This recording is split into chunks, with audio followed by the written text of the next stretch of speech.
पाठ 16 लोहे के इंसानों का देश। पाठ परिचय। आज दिन प्रतिदिन वैज्ञानिक तकनीकों की खोज हो रही है। मनुष्य का जीवन सुबह से शाम तक इन उपकरणों पर निर्भर है। इन नई नई मशीनों के कारण चारों ओर प्रदूषण बढ़ रहा है और इसी प्रदूषण के कारण सैकड़ों समस्याएं उत्पन्न हो रही हैं। इस पृथ्वी को सुंदर और हरी भरी बनाने के लिए हमें प्रयासरत रहना चाहिए। चर्चा करें, अपनी पृथ्वी को हरा भरा एवं स्वच्छ बनाने के लिए हमें क्या करना होगा। विचार करें। जीवन मूल्य, पर्यावरण संरक्षण, वैज्ञानिक उपकरणों से बढ़ने वाले रोगों से बचाव एवं सूझबूझ का विकास करना।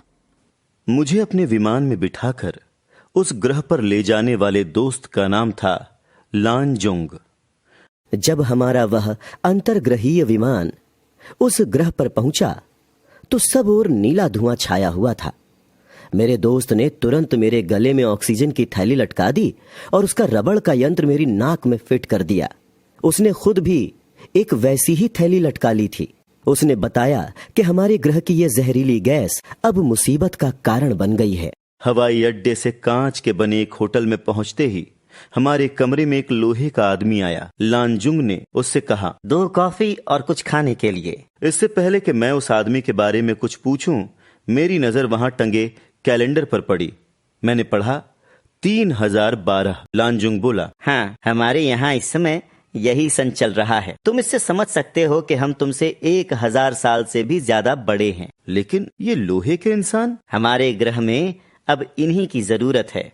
हम इंसानों के लिए पर्याप्त ऑक्सीजन यहाँ नहीं है। अब ऑक्सीजन का राशन कर दिया गया है। इस ग्रह की आबादी बिल्कुल जरूरत के मुताबिक है, यानी जितनी ऑक्सीजन की थैलियां बन सकती हैं उतने ही इंसान जिंदा रह सकते हैं। ओह, हमारे यहाँ तो आबादी घटने के बजाय बढ़ रही है। मेरे मुंह से अचानक ही निकल गया। इस पर वह हंसने लगा और बोला, हमारे यहाँ खाने की समस्या नहीं है, सांस लेने की समस्या है। इसीलिए लोहे के इंसान बनाए गए, नहीं तो लोगों का काम कैसे होता।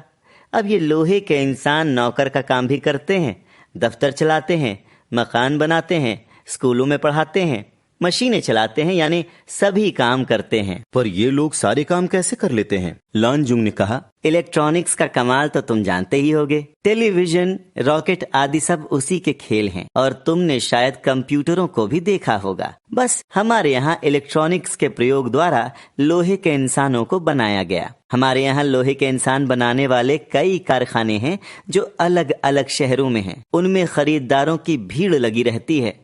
कोई भी व्यक्ति चाहे जितने भी लोहे के इंसान खरीद सकता है। लेकिन वह सचमुच के इंसान से काम नहीं ले सकता, क्योंकि ऑक्सीजन की कमी के कारण हम कोई भी मेहनत का काम नहीं कर सकते।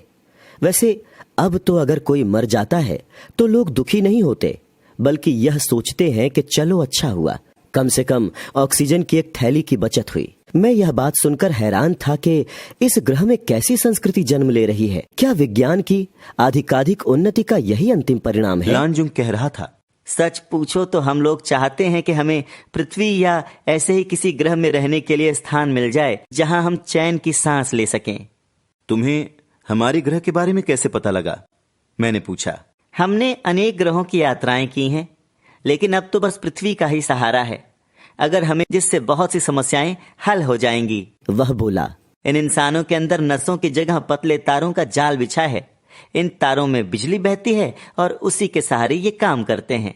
इनके सिर के अंदर एक अक्लोमीटर लगा रहता है जो जरूरत के मुताबिक, वैसे ये जरूरी होता है कि लोहे के सभी इंसानों को हर हफ्ते डिस्पेंसरी में दिखा लिया जाए। वहां उनके जोड़ों तथा पुर्जों को तेल दिया जाता है और अक्लोमीटर की जांच कर ली जाती है। मैं अभी यही सोच रहा था कि जब हमारी पृथ्वी पर ऐसे दिन आएंगे तो क्या होगा। तभी उस ग्रह के प्रधानमंत्री का बुलावा आ गया। मैं परेशान था कि भला मैं उनसे किसी तरह की कोई बातचीत कैसे कर सकूंगा। आखिर पृथ्वी की समस्याओं में कमी तो हुई नहीं है। इस ग्रह के लोग भी वहां पहुंच गए तो क्या होगा। मैं कार में बैठ रहा था, लेकिन मन बहुत परेशान था कि भला क्या बातचीत करूंगा।